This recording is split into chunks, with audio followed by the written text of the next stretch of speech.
Bonjour à tous, je tiens surtout à vous préciser avant de commencer ce livre audio qu'il existe une version avec musique et sans musique. Alors en fonction de vos préférences, vous retrouverez le lien dans la description. N'hésitez pas à changer de version. Bonne écoute à vous.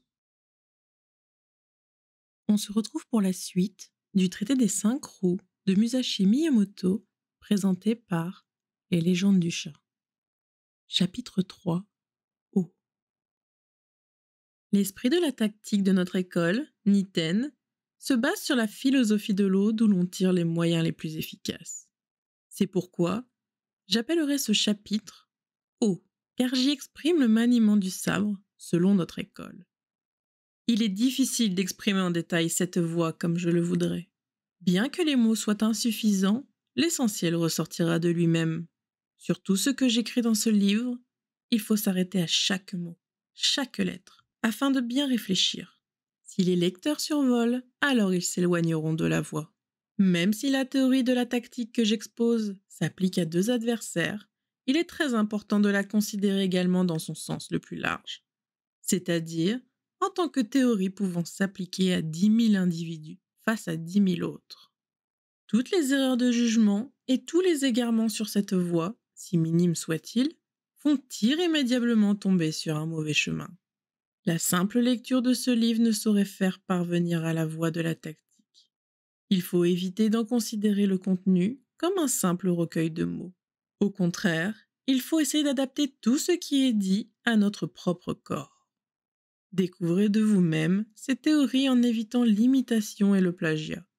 Sans cesse, réfléchissez selon votre corps.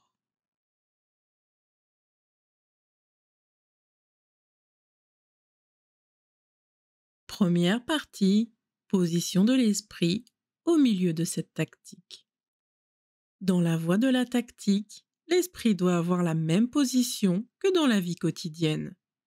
Dans la vie courante ou au moment d'appliquer la tactique, rien ne doit changer. Conservez un esprit vaste, droit, sans trop de tension ni aucun relâchement. Évitez qu'il soit unilatéral, maintenez-le au juste milieu, faites-le agir tranquillement, de façon à ce que cette agitation ne s'arrête même un seul instant. Réfléchissez bien à tout cela. Même si le corps est en position tranquille, l'esprit, lui, ne doit pas demeurer tranquille. Même si le corps agit très rapidement, l'esprit, quant à lui, ne doit pas du tout agir rapidement. L'esprit ne suit pas le corps et le corps ne suit pas l'esprit. Prêtez attention à l'esprit, mais ne prêtez pas attention au corps. N'ayez pas l'esprit étroit, mais ne débordez pas d'esprit. Même si la surface de l'esprit est faible, le fond de l'esprit doit être fort. Rendez votre esprit indécelable par les autres. Tous ceux qui possèdent un corps petit doivent avoir en esprit tout ce qui se passe dans un grand corps. Tous ceux qui possèdent un corps grand doivent avoir en esprit tout ce qui se passe dans un corps petit. Qu'il s'agisse d'un corps grand ou d'un corps petit, on doit posséder un esprit droit, et il est important de conserver un esprit dégagé de tout sentiment de faiblesse vis-à-vis de soi-même. Il faut maintenir sans tache et large notre esprit, en même temps que maintenir vaste notre sagesse. Il est essentiel de polir assidûment la sagesse et l'esprit. Pourvu que l'on polisse la sagesse, que l'on sache discerner les avantages et inconvénients du monde, que l'on connaisse le bon et le mauvais côté des choses, que l'on pénètre tous les arts ou toutes les voies, que l'on ne puisse plus être trompé par aucun, alors notre esprit est apte à aborder la sagesse de la tactique. Quant à la sagesse de la tactique, en duel ou en bataille, elle est très différente des autres. Même au plus fort de la mêlée d'une bataille, il faut rechercher les vérités de la tactique et bien réfléchir afin d'atteindre l'esprit immobile. Deuxième partie, position du corps au milieu de la tactique.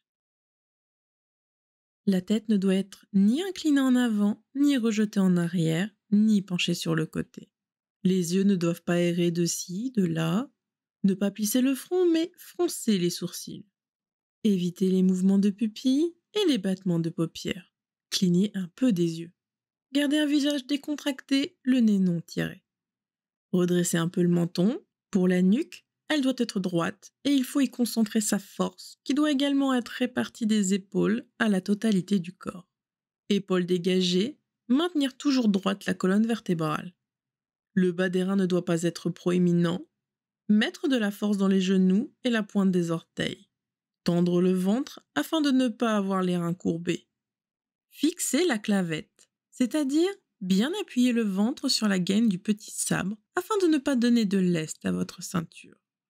En bref, dans l'attitude que l'on doit avoir dans la tactique, l'essentiel est que le comportement quotidien devienne comportement de la tactique et que le comportement de la tactique devienne comportement quotidien. Réfléchissez-y bien. Au sujet de la position des yeux dans la tactique. La position doit permettre de voir largement et vastement. Entre voir et regarder, voir est plus important que regarder. L'essentiel dans la tactique est de voir ce qui est éloigné comme si c'était proche, et de voir ce qui est proche comme si c'était éloigné. L'important dans la tactique est de connaître le sabre de l'adversaire, mais de ne pas regarder du tout ce sabre adverse. Méditez bien là-dessus. Cette position des yeux convient aussi bien dans la tactique du simple duel que dans une bataille. Le premier point est de savoir regarder de côté sans bouger les pupilles. Toutes ces positions ne peuvent être acquises d'un seul coup dans les moments d'urgence. Donc ayez bien en tête tout ce que j'ai écrit jusqu'ici. Gardez bien cette position des yeux dans la vie quotidienne et en toute occasion, ne modifiez pas la position de vos yeux. Réfléchissez bien à tout cela. La façon de tenir un sabre. Pour tenir un sabre en main, il faut que pouce et index soient consciemment souples. Le majeur ne doit être ni crispé ni relâché. L'annulaire et l'auriculaire doivent être consciemment serrés. Il n'est pas bon que l'intérieur des mains soit lâche. Tenez votre sabre en pensant toujours qu'il doit couper votre adversaire. Au moment où vous êtes en train de pourfendre votre adversaire, ne modifiez jamais l'intérieur de vos mains et maintenez votre sabre de telle façon qu'elle ne soit pas figée. Même si vous cinglez le sabre de votre adversaire ou bien interceptez sur le vôtre ou bien l'emprisonnez à l'aide du vôtre, ne modifiez que votre pouce et votre index selon votre volonté. Avant tout, ne manipulez le sabre qu'avec la ferme intention de pourfendre votre adversaire. Qu'il s'agisse d'un exercice sur un condamné à la peine capitale ou d'un combat réel, la position de vos mains est la même pour pourfendre un homme. En bref, pour un sabre ou une main, le plus mauvais est de demeurer figé. La position figée correspond à une main morte. Ne jamais demeurer figé correspond à une main vivante. Il faut bien comprendre tout cela. Les mouvements des pieds. Position des pieds. Les pointes doivent être légèrement libres, alors que les talons sont fortement appuyés au sol. Mouvement des pieds. Bien qu'il y ait de grands pas ou de petits pas, des pas lents ou rapides, selon les cas, il faut toujours être comme en marche normale. Les 3 plus mauvais mouvements sont jambes toujours en l'air, jambes molles et pieds fixes.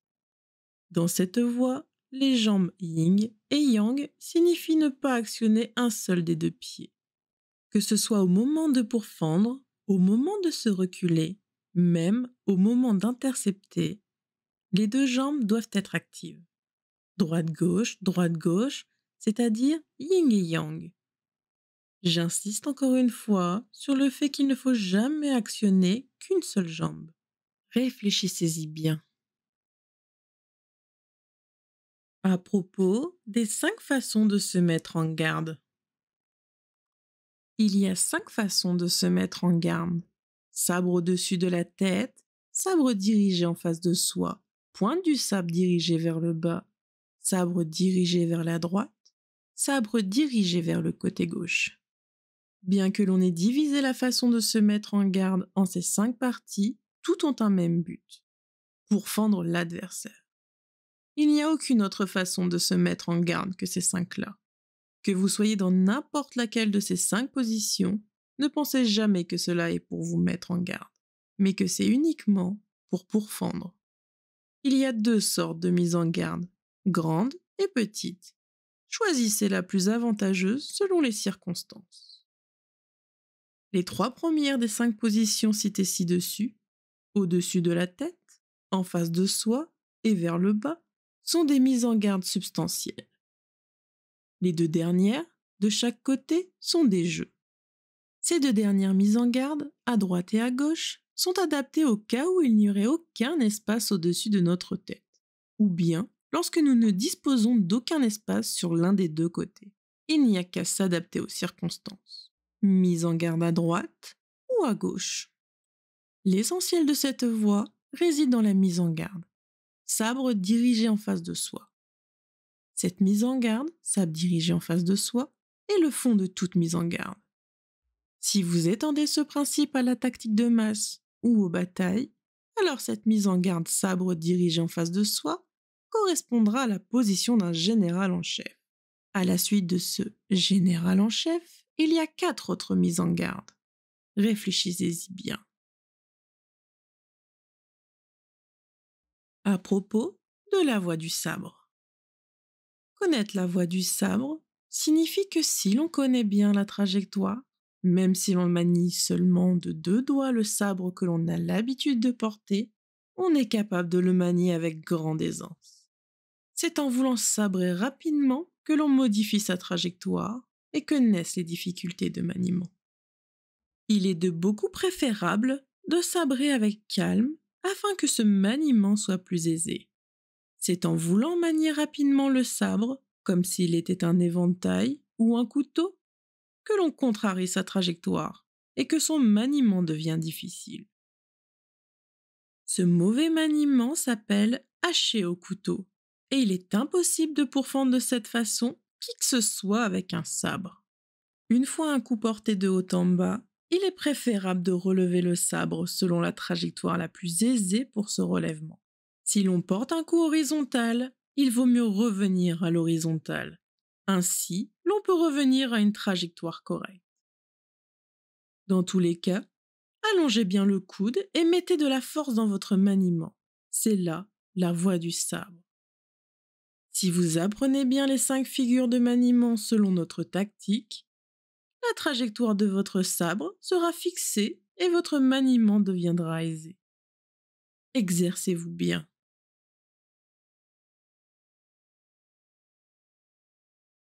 Le contenu des 5 figures. Figure numéro 1.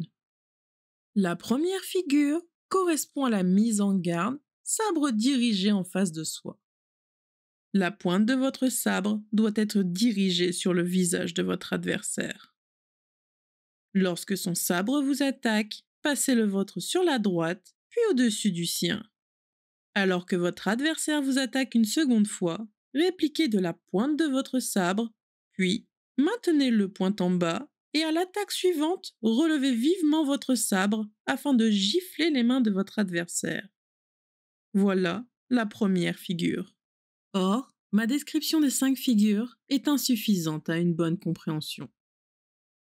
Pour bien comprendre ces 5 figures, il faut en même temps se saisir d'un sabre et rechercher la voie du sabre en pratiquant. En s'exerçant selon ces 5 formes, on peut connaître la trajectoire de son propre sabre. Et, de plus, on peut parvenir à deviner comme il faut la trajectoire attaquante du sabre adverse. Ainsi, on comprend qu'il n'y a aucune autre mise en garde possible pour notre école des 2 sabres, en dehors des 5 que j'ai cités. Exercez-vous bien. Figure numéro 2. La deuxième figure consiste à garder votre sabre au-dessus de la tête. Au moment de l'attaque adverse, abaissez brusquement le sabre sur l'adversaire. Si vous ne l'avez pas atteint, maintenez votre sabre dans la position dans laquelle il se trouve et au moment de la seconde attaque, relevez-le brusquement. Il en va de même pour l'attaque qui suivra. Dans cette deuxième figure, il y a plusieurs nuances et des rythmes divers. Mais si l'on s'exerce suffisamment selon cette deuxième figure, on sera capable de connaître en détail les 5 voies du sabre. Ainsi, on obtiendra la victoire d'une façon ou d'une autre. Étudie bien tout cela. Figure numéro 4. Gardez le sabre sur le côté gauche et frappez les mains de votre adversaire de bas en haut, tandis qu'il s'apprête à vous frapper lui-même. Il va tenter de faire tomber votre sabre qui s'apprête à le cingler. Alors, tout en visant à frapper ses mains, interceptez la trajectoire de son sabre en le pourfendant obliquement en remontant jusqu'à votre épaule. C'est là la trajectoire d'un sabre, selon cette figure 4, qui est aussi un moyen d'obtenir la victoire en interceptant la trajectoire du sabre de l'adversaire au moment où il vous attaque. Étudiez bien cela. Figure numéro 5. La 5e figure correspond à la mise en garde sabre dirigé vers la droite. Ripostant à une attaque de votre adversaire, relevez obliquement votre sabre du côté droit jusqu'au-dessus de votre tête et, depuis le dessus de votre tête, pourfendez tout droit. Cette façon de faire est aussi nécessaire à la bonne compréhension de la trajectoire du sabre. Si l'on s'accoutume bien à ce maniement du sabre, alors on devient capable de bien manier même les sabres lourds. Je ne me perdrai pas dans les détails de ces 5 figures. Il faut qu'elles deviennent coutumières afin de bien connaître les divers maniements de sabre de notre école, d'apprendre les grandes lignes du rythme et de discerner la trajectoire du sabre adverse. Il faut s'habituer à ces façons de manier le sabre, même au cours de combat. En discernant les intentions de l'adversaire et en utilisant des rythmes variés, on obtiendra la victoire d'une façon ou d'une autre. Prendre garde sans prendre garde signifie, au sens le plus profond, qu'il n'y a pas de mise en garde pour un sabre. Cependant, si l'on divise en 5 positions la façon de se garder, on peut appeler cela une mise en garde. L'essentiel dans la position du sabre est qu'elle soit adaptée à pourfendre dans n'importe quelle direction que ce soit, car cela dépend de la condition de l'adversaire, du lieu, de l'ambiance. Lorsqu'on descend un peu le sabre que l'on tient au-dessus de la tête, c'est déjà le sabre dirigé en face de soi. Si l'on juge qu'il est plus avantageux de remonter un peu le sabre dirigé en face de soi, c'est déjà le sabre au-dessus de la tête.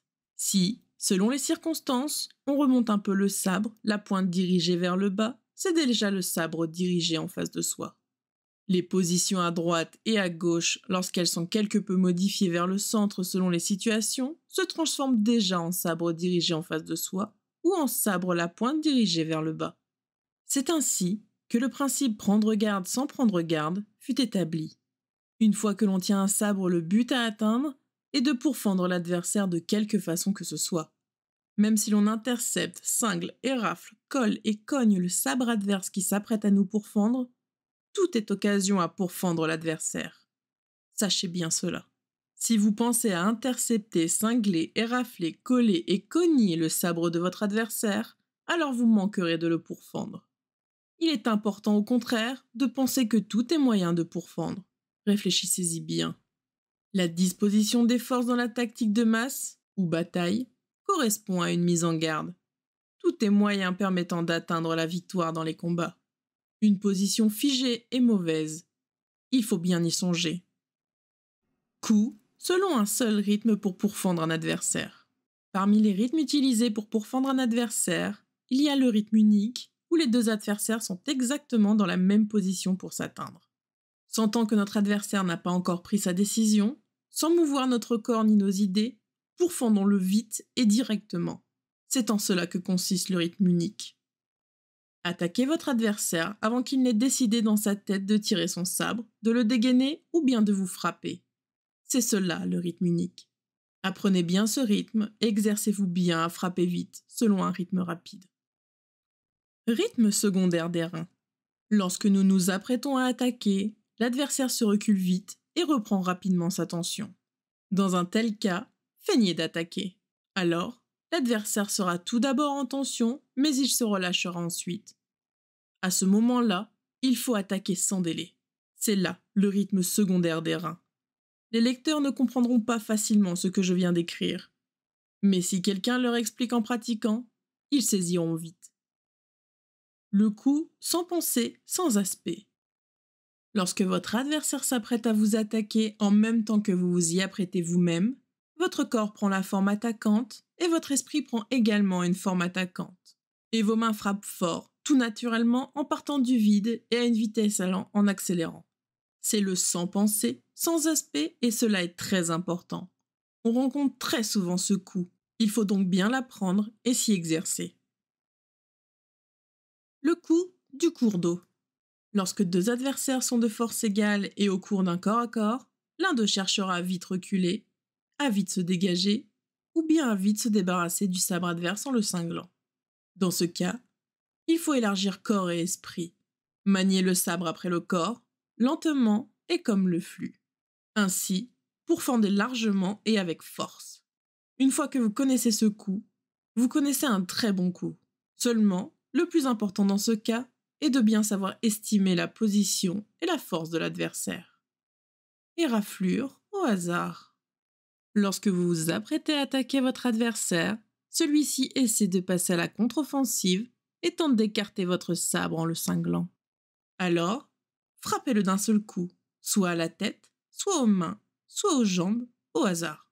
Selon la trajectoire de votre sabre, frappez n'importe où. C'est là l'éraflure au hasard.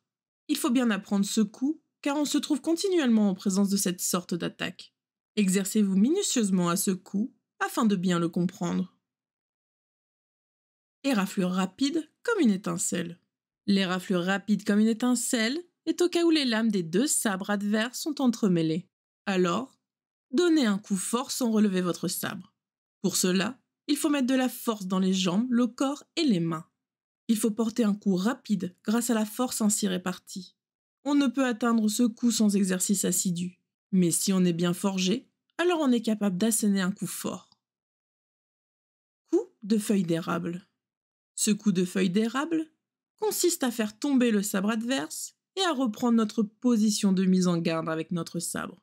Tout d'abord, votre adversaire étant en garde face à vous, en train de penser à vous atteindre ou à vous cingler ou bien à se défendre, alors vous frappez fort son sabre, soit selon le coup sans pensée, sans aspect, soit selon l'éraflure rapide comme une étincelle.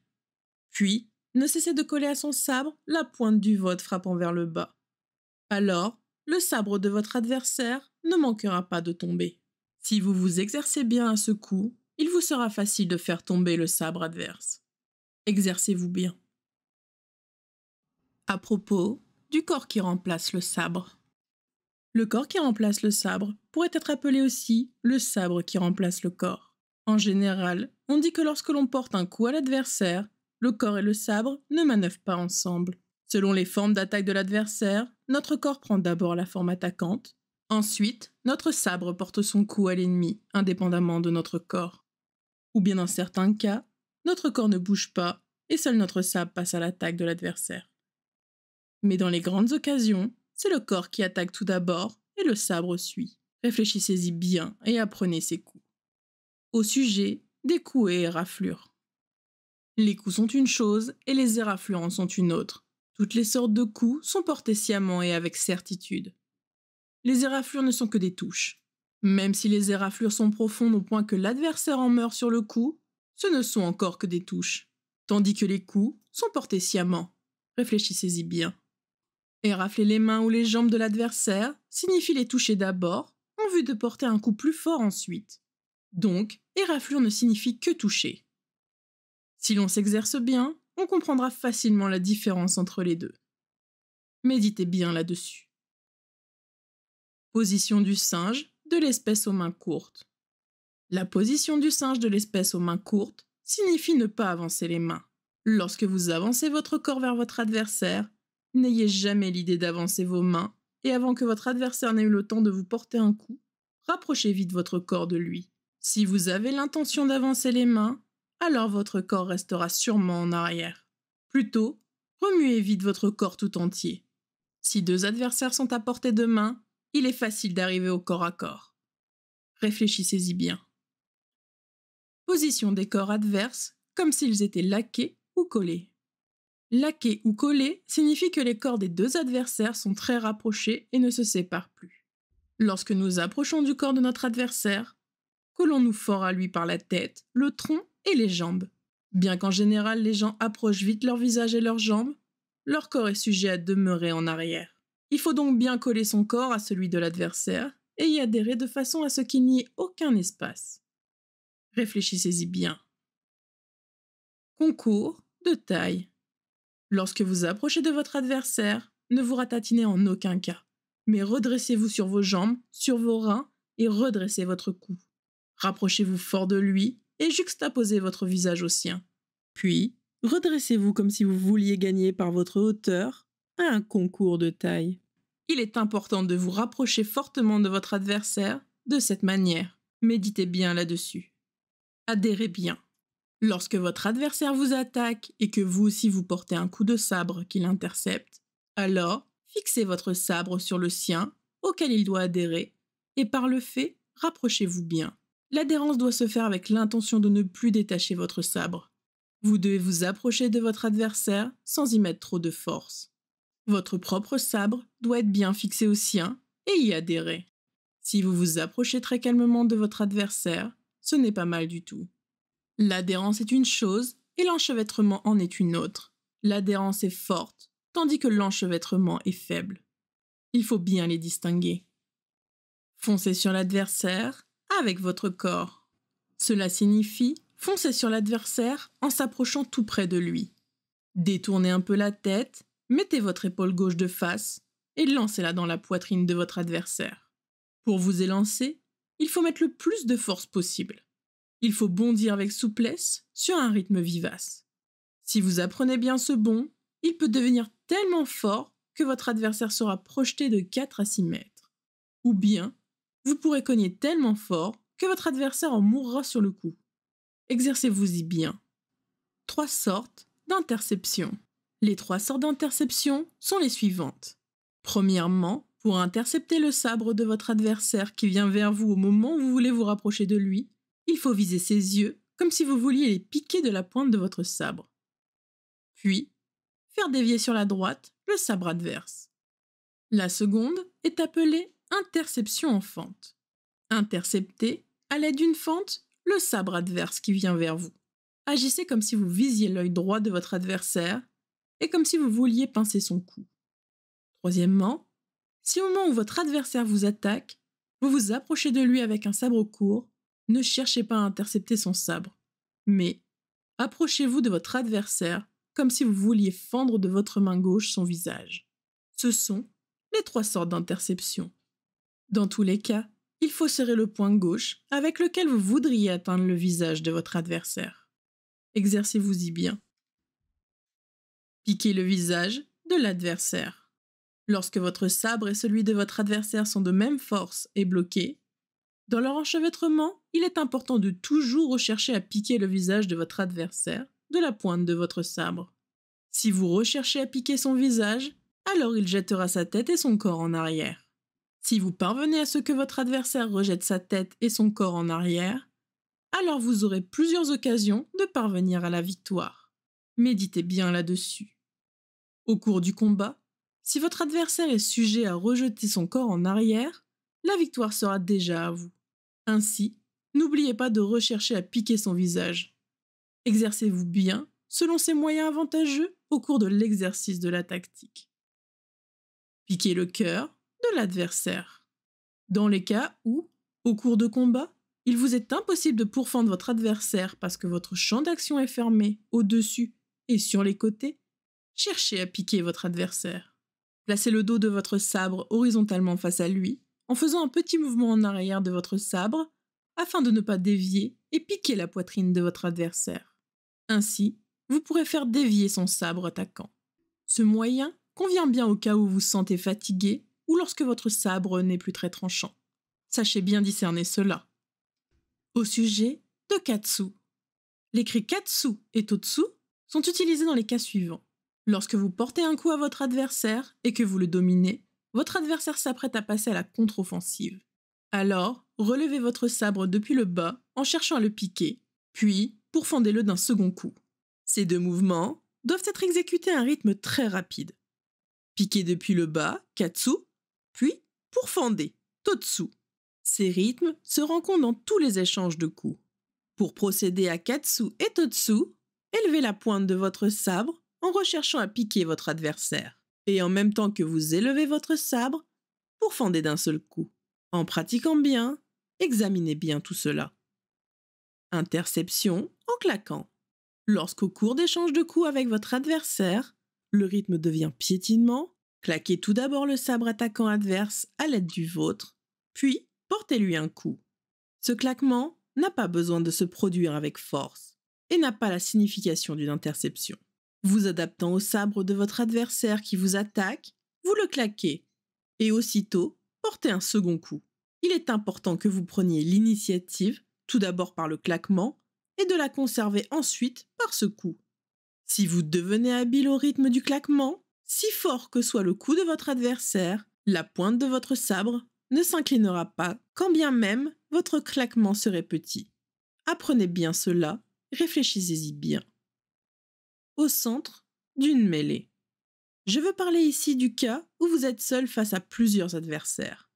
Tirez votre sabre et votre petit sabre, et mettez-vous en garde en étendant largement et à l'horizontalement vos sabres de chaque côté de votre corps. Même si vos adversaires vous attaquent sur 4 côtés, cherchez à les pourchasser dans une seule direction. Sachez bien discerner parmi vos adversaires les premiers attaquants de ceux qui suivent et passez à la contre-offensive vivement en commençant par les premiers attaquants.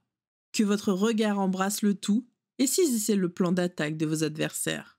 Portez des coups à la fois de votre sabre droit et de votre sabre gauche.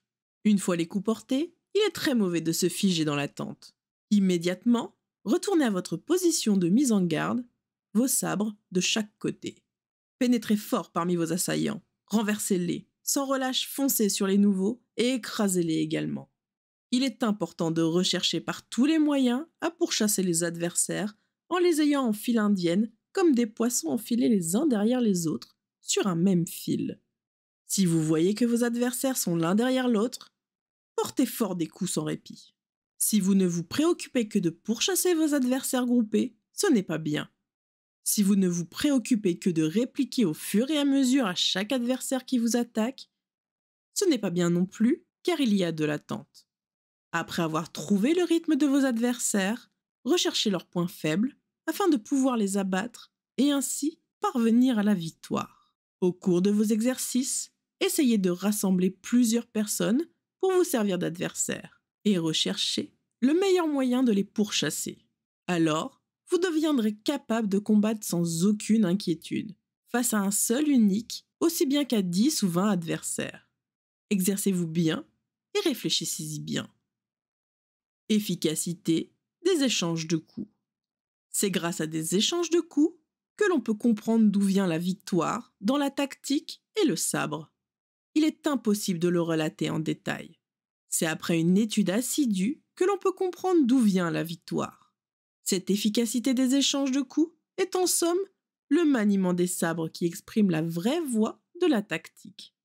L'explication ne peut en être que verbale. Un seul coup. On peut être certain de la victoire grâce à ce moyen d'un seul coup. Sans bien étudier la tactique, on ne peut y parvenir.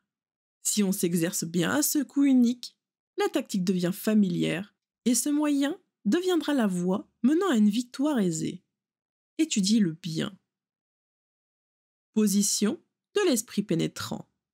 L'esprit pénétrant est transmis par la voie véritable de notre école des 2 sabres. Exercez-vous bien, car il est important de bien adapter au corps cette tactique. L'explication ne peut en être verbale. Tout ce que j'ai écrit plus haut était une explication en grandes lignes, en un seul chapitre de l'escrime selon notre école. Pour parvenir à une victoire, dans la tactique du maniement du sabre, il faut passer par les processus suivants. Tout d'abord, bien connaître les 5 mises en garde grâce aux 5 figures. Assouplir le corps entier par la connaissance approfondie des trajectoires du sabre, bien saisir le rythme de la voix sous l'effet d'un jugement correct, perfectionner le maniement du sabre jusqu'à ce qu'il devienne tout naturel, le corps et les jambes doivent évoluer en toute liberté. Ainsi, au fur et à mesure que l'on vainc une personne après l'autre, on parvient à comprendre ce qu'il y a de bon ou de mauvais dans la tactique. Pratiquez selon chaque paragraphe de ce livre et combattez chacun de vos adversaires. Ainsi, vous comprendrez progressivement les principes ou avantages de la voix. Il faut que tout cela soit toujours présent dans votre tête et il ne faut pas vous hâter. Selon les circonstances, apprenez de temps à autre les vertus de la tactique. Il faut que vous combattiez contre toutes sortes de gens et ainsi vous pourrez connaître leurs pensées. Sur le chemin le plus long, on avance pas à pas. Réfléchissez-y sans vous hâter. Prenez la pratique de ces règles pour fonction de samouraï. Aujourd'hui, vainquez le moi d'hier. Et demain, vainquez celui qui vous est inférieur. Puis un autre jour, vous vaincrez ceux qui vous sont supérieurs. Agissez comme il est dit dans ce livre et faites attention à ne pas dévier de votre chemin. Lorsque vous avez vaincu un adversaire quelconque, si vous l'avez fait contrairement au principe, ce n'est pas la voie véritable.